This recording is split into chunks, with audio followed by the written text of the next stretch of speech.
ನಮಸ್ಕಾರ ನಮಸ್ಕಾರ ನಮಸ್ಕಾರ. ಇಡೀ ಕರ್ನಾಟಕವೇ ಮೊನ್ನೆ ATM ರಾಬರಿ ಮಾಡಿದಂತ ಅಣ್ಣಪ್ಪ ನಾಯಕನನ್ನು ನೋಡಿ ಇಡೀ ಕರ್ನಾಟಕವೇ ಖುಷಿ ಬಿದ್ದಿದೆ. ತದನಂತರ ಮಾಲೂರು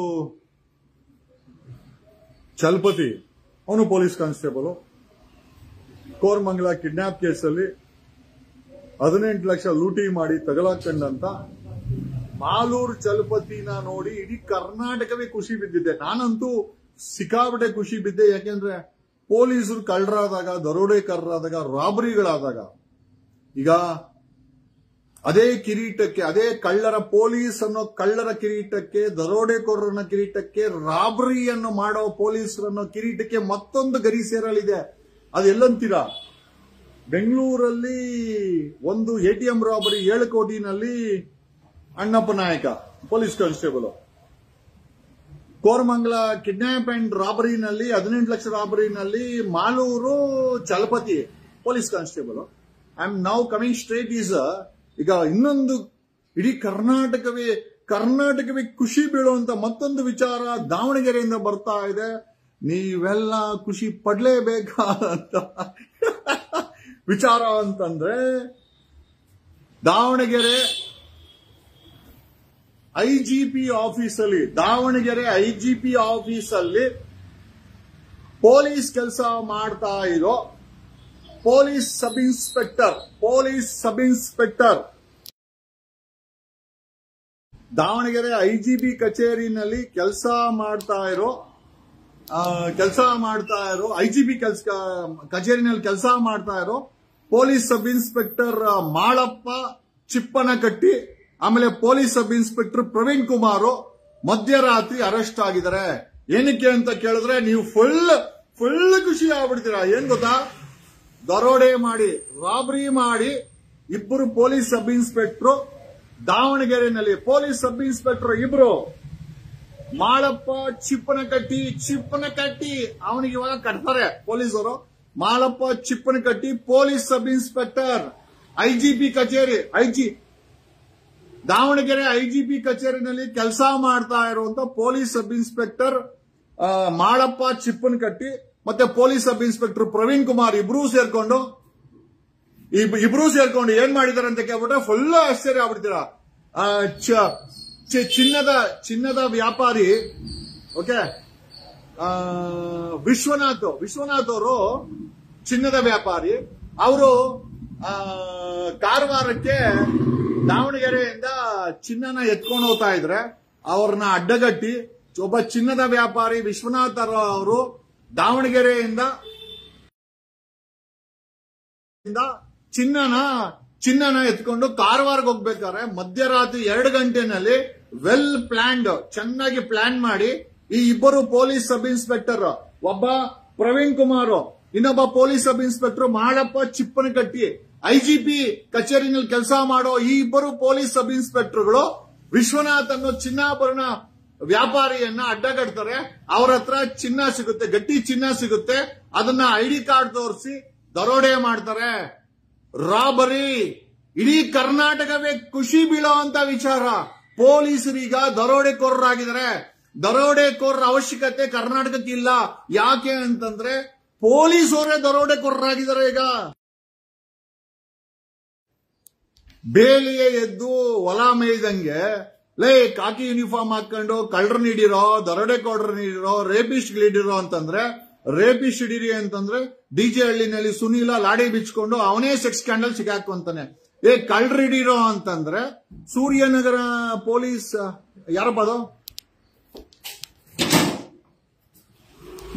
8 बजे से पहले आना है, इतना टाइम पे नहीं आना है, ठीक है? ಲಾಡಿ ಏನೋ ಸೆಕ್ಸ್ ಏನೋ ರೇಪಿಸ್ಟ್ಗಳನ್ನ ಹಿಡಿಯಿರೋ ಅಂತಂದ್ರೆ DJ ಹಳ್ಳಿ ಸುನೀಲ, ಇನ್ಸ್ಪೆಕ್ಟರ್ ಸುನೀಲ ಅವನೇ ಲಾಡಿ ಬಿಚ್ಕೊಂಡು ಸೆಕ್ಸ್ ಸ್ಕ್ಯಾಂಡಲ್ ಅವನೇ ತಗಲಾಕೊಂತಾನೆ. ಇನ್ನ ಕಳ್ಳರನ್ನ ಹಿಡಿಯಿರೋ ಅಂತಂದ್ರೆ ಸೂರ್ಯನಗರ ಇನ್ಸ್ಪೆಕ್ಟರ್ ಸಂಜೀವ ಅವನೇ ಕಳ್ಳರ ಹತ್ರ ರಿಕವರಿ ಮಾಡಿರೋ 2 kg ಚಿನ್ನದಲ್ಲಿ 8ಗೆ ಒಡವೆ ಮಾಡಿಸ್ಕೊಡ್ತಾನೆ. ಇನ್ನ ಕೊಡಗೇಳಿ ಮುತ್ತುರಾಜ್ ಗೊತ್ತೇ ಅಲ್ವಾ, ರಿಯಲ್ ಎಸ್ಟೇಟ್ ಅವನೇ ಮಾಡ್ತಾನೆ, ಅವನೇ ಡೀಲ್ ಮಾಡ್ತಾನೆ, ಅವನ ಮೇಲೆ ಆರೋಪ. ಇನ್ನ ಚಾಮರಾಜಪೇಟೆ ಮಂಜು ಡ್ರಗ್ಸ್ ಮಾಡಿ 11 ಜನ ತಗಲಾಕೊಂಡ್ರು. ಕೋರಮಂಗಲ ಮತ್ತೆ ಅಲ್ಸೂರ್ಗೇಟ್ ಪೊಲೀಸರು ಪಬ್ಗಳನ್ನ ಬಾರ್ಗಳನ್ನ ರಾತ್ರಿ ಹೊತ್ತು ಓಪನ್ ಮಾಡಿ ಕೋಟಿ ರೂಪಾಯಿ ತಿಂಗಳಿಗೆ ವಸೂಲಿ ಮಾಡ್ತಾರೆ. In coming straight to ATM robbery. ನಿನ್ನೆ 7 ಕೋಟಿ ATM ರಾಬರಿನಲ್ಲಿ Annappa Nayaka police constable ತಗಲಾಕೊಂಡು ಅವನೇ ಮಾಸ್ಟರ್ ಮೈಂಡ್ ಅಂತಾರೆ. ಅವನ ಹಿಂದ್ಗಡೆ ಯಾರಾದ್ರೂ ಅಧಿಕಾರಿಗಳು ಮಾಸ್ಟರ್ ಮೈಂಡ್ ಇದ್ರೂ ಇರ್ಬೋದು. ಈ ಪೊಲೀಸರು ಮೊದಲೇ ಎಲ್ಲ ಬರೀ ದರೋಡೆಕರು ಕಳ್ಳರು, ಇನ್ವೆಸ್ಟಿಗೇಷನ್ ಹೆಂಗ್ ಮಾಡೋರು ನನಗಂತೂ ನಂಬಿಕೆ ಇಲ್ಲ. ಅದಾದ್ಮೇಲೆ ಕೋರಮಂಗಲದಲ್ಲಿ ಕಾಲ್ ಸೆಂಟರ್ ಅವ್ರನ್ನ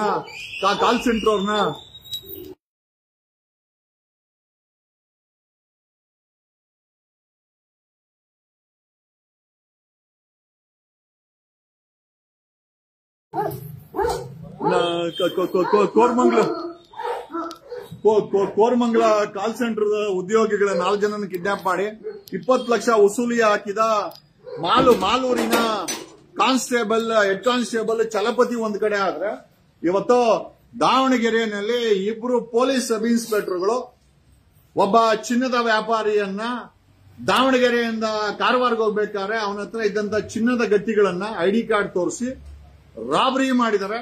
ಒಟ್ಟು 4 ಜನ ಅರೆಸ್ಟ್ ಆಗಿದ್ದಾರೆ. ಅದರಲ್ಲಿ 2 ಪೊಲೀಸ್ ಸಬ್ ಇನ್ಸ್ಪೆಕ್ಟರ್. ಅಂದ್ರೆ ಕರ್ನಾಟಕ ಎತ್ತ ಸಾಗುತ್ತಿದೆ. ಪೊಲೀಸರು ದರೋಡೆಕೋರರು, ಪೊಲೀಸ್ ಇಲಾಖೆನಲ್ಲಿ ಕೆಲಸ ಮಾಡೋರು ಕಳ್ಳರು, ಪೊಲೀಸ್ ಇಲಾಖೆನಲ್ಲಿ ಕೆಲಸ ಮಾಡೋರು ರೇಪಿಸ್ಟ್ಗಳು, ಪೊಲೀಸ್ ಇಲಾಖೆನಲ್ಲಿ ಕೆಲಸ ಮಾಡೋರು ಎಟಿಎಂ ರಾಬರಿ ಮಾಡೋ ಅಂತ ಡಕಾಯಿತರು, ಪೊಲೀಸ್ ಸಬ್ ಇನ್ಸ್ಪೆಕ್ಟರ್ ಪೊಲೀಸ್ ಇಲಾಖೆನಲ್ಲಿ ಕೆಲಸ ಮಾಡುವಂತವ್ರು ಕಾಲ್ ಸೆಂಟರ್ ವ್ಯಕ್ತಿಗಳನ್ನ ಕಿಡ್ನಾಪರ್ಗಳು, ಅವ್ರ ಹತ್ರ ವಸೂಲಿ ಹಾಕುವಂತ ವಸೂಲಿಕಾರರು. ಈಗ ಲೇಟೆಸ್ಟ್ ಅಂಡ್ ಟುಡೇಸ್ ಹೊಸ ನ್ಯೂಸ್ ಅಂತಂದ್ರೆ ದಾವಣಗೆರೆಯ police sub inspector Malappa Chippanakatti ಮತ್ತೆ ಅವನು ಇನ್ನೊಬ್ಬ ಪ್ರವೀಣ್ ಕುಮಾರ್ ಇಬ್ರು ಚಿನ್ನದ ವ್ಯಾಪಾರಿನ ಪ್ಲಾನ್ ಮಾಡಿಕೊಂಡು ಆ ವ್ಯಕ್ತಿ ಮಧ್ಯರಾತ್ರಿನಲ್ಲಿ ದಾವಣಗೆರೆಯಿಂದ ಅವ್ರ ಹೆಸರು ವಿಶ್ವನಾಥ್ ಅನ್ನೋ ಚಿನ್ನದ ವ್ಯಾಪಾರಿ ಚಿನ್ನ ತಗೊಂಡು ಕಾರವಾರಕ್ಕೆ ಹೋಗ್ತಾ ಇದ್ರೆ ಅವ್ರನ್ನ ಅಡ್ಡಗಟ್ಟಿ ಅವ್ರ ಹತ್ರ ಇದ್ದಂತ ಸಂಪೂರ್ಣ ಚಿನ್ನದ ಗಟ್ಟಿಯನ್ನ ರಾಬರಿ ಮಾಡಿದ್ದಾರೆ. ರಾಬರಿ ಮಾಡಿಕೊಂಡು ತಗಲಾಕೊಂಡಿದ್ದಾರೆ. ನಮ್ ಪ್ರಶ್ನೆ ಏನಪ್ಪಾ ಅಂತಂದ್ರೆ ಇದೇ ಮೊದಲ ರಾಬರಿನ ಅಥವಾ ಇದಕ್ಕಿಂತ ಮುಂಚೆ ಸಾಕಷ್ಟು ರಾಬರಿಗಳನ್ನ ಮಾಡಿ ಈಗ ಇವಾಗ ತಗಲಾಕೊಂಡ್ರ ಅದ್ರ ಬಗ್ಗೆ ತನಿಖೆ ಆಗ್ಬೇಕಾಗಿದೆ. ರಾಜ್ಯದ ಹೋಮ್ ಮಿನಿಸ್ಟರ್ ಮತ್ತೆ ಕಾಂಗ್ರೆಸ್ ಸರ್ಕಾರ ಉತ್ತರ ಕೊಡಬೇಕು. ಬೆಳಗ್ಗೆ ಇದ್ರೆ ಬರೀ ಪೊಲೀಸರು ಡಕಾಯಿತಿ ಮಾಡಿದ್ರು, ರಾಬರಿ ಮಾಡಿದ್ರು, ರೇಪ್ ಮಾಡಿದ್ರು, ಚಿನ್ನನ ಮಾರ್ಕೊಂಡ್ರು, ಚಿನ್ನದ ವ್ಯಾಪಾರಿನ ಅಡ್ಡಗಟ್ಟಿ ಲೂಟಿ ಮಾಡಿದ್ರು, ರಾಬರರ್ಸ್ ಆದ್ರು. ಇನ್ನು ಏನೇನ್ ಹಾಕೋದ್ ಬಾಕಿ ಇದೆ? ಪೊಲೀಸ್ ಅವ್ರು ಇರೋದು ಲಾ ಅಂಡ್ ಆರ್ಡರ್ ನ ಮೇಂಟೈನ್ ಮಾಡಕ ಅಥವಾ ತಾವೇ ರಾಬರಿಗಳು ಡಕಾಯಿತಿಗಳನ್ನ ಮಾಡಿ ತಗಲಾಕಣಕ? ಕರ್ನಾಟಕ ರಾಜ್ಯದ ಮುಖ್ಯಮಂತ್ರಿಗಳು, ಕರ್ನಾಟಕ ರಾಜ್ಯದ ಹೋಮ್ ಮಿನಿಸ್ಟರ್ ಉತ್ತರ ಕೊಡಬೇಕು. ಇವರ ರಾಬರಿಗಳಿಗೆ ಲಂಚನೇ ಕಾರಣನಾ? ಇವರ ಪೋಸ್ಟಿಂಗ್ ಗಳಿಗೆ ಹಣ ಕೊಡ್ತಾರೆ. ಇವರೊಬ್ಬ ಪೊಲೀಸ್ ಸಬ್ ಇನ್ಸ್ಪೆಕ್ಟರ್ ಆಗ್ಬೇಕು ಅಂತಂದ್ರೆ ಹಣ ಕೊಟ್ಟು ಅಪಾಯಿಂಟ್ಮೆಂಟ್ ತಗೊಂಡು, ಹಣ ಕೊಟ್ಟು ಪೋಸ್ಟಿಂಗ್ ತಗೊಂಡು, ಹಣ ಕೊಟ್ಟು ಪ್ರಮೋಷನ್ ತಗೊಂಡಾಗ ಈ ಮಟ್ಟಕ್ಕೆ ಪೊಲೀಸರು ಕೆಳಗೆ ಬಿದ್ದೋಗ್ತಾರೆ. ಪೊಲೀಸ್ ವ್ಯವಸ್ಥೆ ಹಾಳಾಗಿದೆ. ಪೊಲೀಸ್ ಅವರ ಸ್ಟ್ಯಾಂಡರ್ಡ್ಸ್ ಕಳ್ಳರ ಸ್ಟ್ಯಾಂಡರ್ಡ್ಸ್ ಆಗಿದೆ. ಪೊಲೀಸ್ ಕಾಕಿ ನೋಡಿದ್ರೆ ಭಯ ಬೀಳಬೇಕು. ಇವತ್ತು ಪೊಲೀಸ್ ಅವ್ರನ್ನ ನೋಡಿ ನಗೋಂತ ಪರಿಸ್ಥಿತಿಗೆ ಕರ್ನಾಟಕ ರಾಜ್ಯದ ಪೊಲೀಸರು ಬಂದಿದ್ದಾರೆ ಅಂತಂದ್ರೆ ಇಡೀ ಕರ್ನಾಟಕವೇ ಕ್ಯಾಟಿಸ್ ಉಗಿಯೋ ಅನ್ನೋ ಮಟ್ಟಕ್ಕೆ ನೀವೆಲ್ಲ ಬಂದಿದ್ದೀರಾ. ಕ್ವಶನ್ ಏನು ಅಂತಂದ್ರೆ ಈ ರೀತಿಯಲ್ಲಿ ಪೊಲೀಸರು ಕಳ್ಳರಾಗೋದು, ಪೊಲೀಸರು ಹೆಣ್ಮಕ್ಳು ಕಂಪ್ಲೇಂಟ್ ಕೊಡಕ್ ಬಂದ್ರೆ ರೇಪಿಸ್ಟ್ಗಳಾಗೋದು, ಪೊಲೀಸರು ಡ್ರಗ್ ಮಾರೋದು, ಪೊಲೀಸರು ಎಟಿಎಂ ರಾಬರಿಗಳನ್ನ ಮಾಡೋದು, ಪೊಲೀಸರು ಕಿಡ್ನಾಪ್ ಮಾಡೋದು, ಈಗ ಪೊಲೀಸರು ಡಕಾಯಿತಿ ಕೂಡ ಮಾಡಿದ್ದಾರೆ. ಚಿನ್ನದ ವ್ಯಾಪಾರಿಯನ್ನ ಅಡ್ಡಗಟ್ಟು ಎತ್ತ ಸಾಗುತ್ತಿದೆ ಕರ್ನಾಟಕ. ಎತ್ತ ಆ ಕಡೆ ಹೋಗ್ತಾ ಇದೆ. ಏನ್ ನಡೀತಾ ಇದೆ? ಬರೀ ಸಿಎಂ ಆಗಬೇಕು, ನಾನ್ ಸಿಎಂ ಆಗಬೇಕು. ಇಲ್ಲಿ ನೋಡಿದ್ರೆ ಬೀದಿನಲ್ಲಿ ಪೊಲೀಸರು ಡಕಾಯಿತಿ ಮಾಡೋದು, ಕಳ್ತನ ಮಾಡೋದು, ರೇಪ್ ಮಾಡೋದು, ಚಿನ್ನ ಕದಿಯೋದು, ಮಾಡಬಾರ್ದ ಆಕ್ಟಿವಿಟಿಗಳನ್ನ ಮಾಡ್ತಾ ಇದಾರೆ. ಏನೋ ಸ್ನೇಹಿತರೆ, ನಮಗೂ ಅಷ್ಟೇ ಪ್ರತಿ ದಿವಸ ನಿಮಗೆ ನಾವು, ಯಾಕಂದ್ರೆ ನಿರ್ದಾಕ್ಷಿಣ್ಯವಾಗಿ ನಿರ್ಭಯವಾಗಿ ಪೊಲೀಸ್ ಇಲಾಖೆಯನ್ನ ಎಕ್ಸ್ಪೋಸ್ ಮಾಡ್ತಾ ಇರುವಂತ ಏಕೈಕ ಜೇಮ್ಸ್ ಬಾಂಡ್ ಅಂತಂದ್ರೆ ನಾವೊಬ್ಬನೇ. ಜೊತೆನಲ್ಲಿ ಬಿಟಿವಿ ಅವರು ಪ್ರಸಾರ ಮಾಡಿದ್ರು. I thank BTV for the job.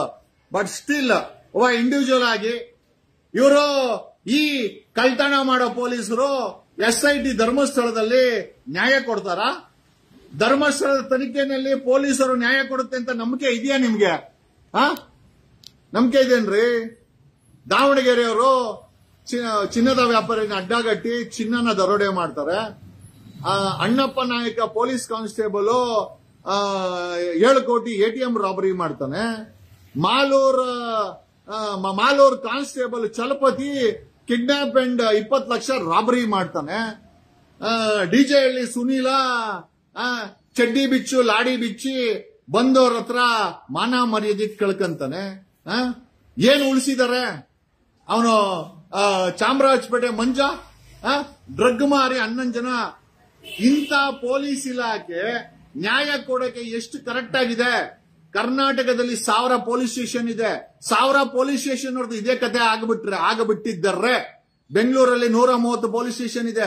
130 police station ಇನ್ಸ್ಪೆಕ್ಟರ್ಗಳು ಸಬ್ ಇನ್ಸ್ಪೆಕ್ಟರ್ಗಳು ಇದೇ ಕೆಲಸ ಮಾಡಿದ್ರೆ ಸಮಾಜ ಎಲ್ಲಿ ಉದ್ಧಾರ ಆಗುತ್ತೆ? ಇವತ್ತು ಸಮಾಜವನ್ನ ಹಾಳು ಮಾಡಕ್ಕೆ ಕಳ್ಳರು, ದರೋಡೆಕೋರರು, ಡಕಾಯಿತರು ಯಾರೋ ಬೇಡ್ರಿ. ಪೊಲೀಸ್ ಡಿಪಾರ್ಟ್ಮೆಂಟ್ ಅಲ್ಲೇ ಡಕಾಯಿತರಿದ್ದಾರೆ, ಪೊಲೀಸ್ ಡಿಪಾರ್ಟ್ಮೆಂಟ್ ಅಲ್ಲೇ ಕಳ್ಳರಿದ್ದಾರೆ, ಪೊಲೀಸ್ ಡಿಪಾರ್ಟ್ಮೆಂಟ್ ಅಲ್ಲೇ ರಾಬರರ್ಸ್ ಇದ್ದಾರೆ, ಪೊಲೀಸ್ ಡಿಪಾರ್ಟ್ಮೆಂಟ್ ಅಲ್ಲೇ ಲಾಡಿ ಬಿಚ್ಚೋ ಬೇವರ್ಸಿಗಳಿದ್ದಾರೆ. ಇವರುಗಳನ್ನೆಲ್ಲ ಮಾನಸಿಕವಾಗಿ they have become criminals. Police uniform ಹಾಕೊಂಡಿದ ತಕ್ಷಣ ಸಮಾಜ ಎದುರುತ್ತೆ. ಪೊಲೀಸ್ ಜೀಪ್ ನೋಡಿದ ತಕ್ಷಣ ಜನ ಭಯ ಬೀಳ್ತಾರೆ.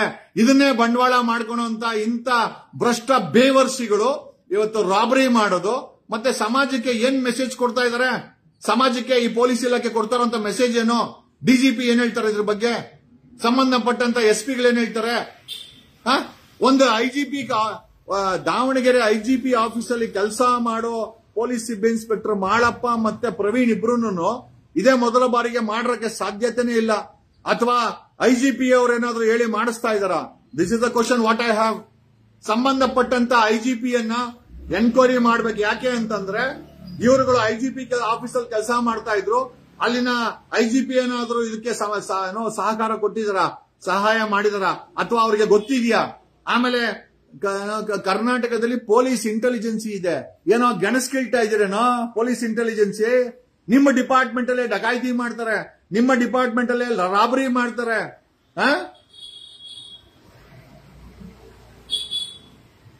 ಎಲ್ಲಿಗೆ ಬಂತು? ಯಾರಿಗೆ ಬಂತು 47ರ ಸ್ವಾತಂತ್ರ್ಯ?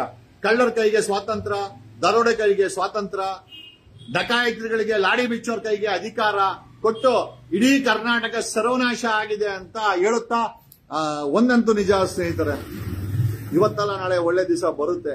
ಅದಕ್ಕೆ ಮುಂಚೆ ಇಂಥ ಪಾಪಿ ಪರದೇಶಿಗಳಿಗೆಲ್ಲ ನಾವು ನೋಡಿ ಆ ಕರ್ಮವನ್ನ ಕಳಿಸ್ಕೊಳ್ಬೇಕು ಅಂತ ಪ್ರತಿ ದಿವಸ ಒಬ್ಬ ಪೊಲೀಸನ್ ಸಿಕ್ಕಾಕಂತವನೆ. ಕಳೆದ 1.5 ತಿಂಗಳಲ್ಲಿ ಸ್ಟಾರ್ಟೆಡ್ ವಿತ್ ಸಂಜೀವ.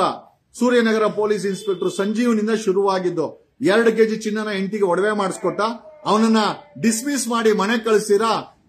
ಅವನನ್ನ ಹಂಗೆ ಮಾಡ್ಕೊಂಡ್ರು Bengaluru city police commissioner, DGP, home minister, Congress ಸರ್ಕಾರ ಏನ್ ಹೇಳ್ಬೇಕು ನನಗೂ ಗೊತ್ತಿಲ್ಲ. ಅದಾದ್ಮೇಲೆ ಚಾಮರಾಜಪೇಟೆ ಮಂಜ ಡ್ರಗ್ಸ್ ಮಾರ್ತಾ ಇದ್ದ, ಅವನನ್ನು ಕೂಡ ಸೇವೆಯಿಂದ ವಜಾ ಮಾಡದಿರುವಂತ Bengaluru city police commissioner Seemant Kumar, DGP Salim ಅವರು, ಹೋಮ್ ಮಿನಿಸ್ಟರ್, ಕಾಂಗ್ರೆಸ್ ಸರ್ಕಾರ ಏನ್ ಹೇಳುತ್ತೆ? ಲಾಡಿ ಬಿಚ್ಚಿದ ಸುನೀಲ್ನ ಬರೀ ಸಸ್ಪೆಂಡ್ ಮಾಡಿದ್ದಾರೆ. ಯಾಕೆ ಹೆಣ್ಣು ಮಕ್ಕಳ ಮೇಲೆ ಅಧಿಕಾರ ದುರುಪಯೋಗ ಮಾಡಿದ್ಕೊಂಡಿಕ್ಕೆ ಅವನ ವಜಾ ಯಾಕೆ ಮಾಡಬಾರ್ದಾಗಿತ್ತು? ಡಿಸ್ಮಿಸ್ ಯಾಕೆ ಮಾಡಬಾರ್ದಾಗಿತ್ತು?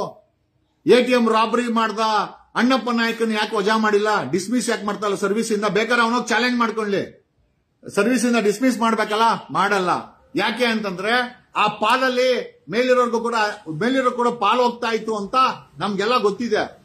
ಇವತ್ತು police sub inspector Praveen Kumar ಇಬ್ರು ಚಿನ್ನನ ದರೋಡೆ ಮಾಡೋರಲ್ಲ, ಡಿಸ್ಮಿಸ್ ಮಾಡ್ತೀರಾ? ಮಾಡಲ್ಲ. ಸಸ್ಪೆಂಡ್ ಮಾಡಿ ಅವರನ್ನ ಚೆನ್ನಾಗಿ ಇನ್ನೊಂದಷ್ಟು ದರೋಡೆ ಮಾಡ್ಲಿ ಅಂತ ಬಿಡ್ತೀರಾ? ಎಲ್ಲಿವರೆಗೂ ನಾವುಗಳು ಈ ವ್ಯವಸ್ಥೆ ಬದಲಾವಣೆ ಆಗಲ್ಲ.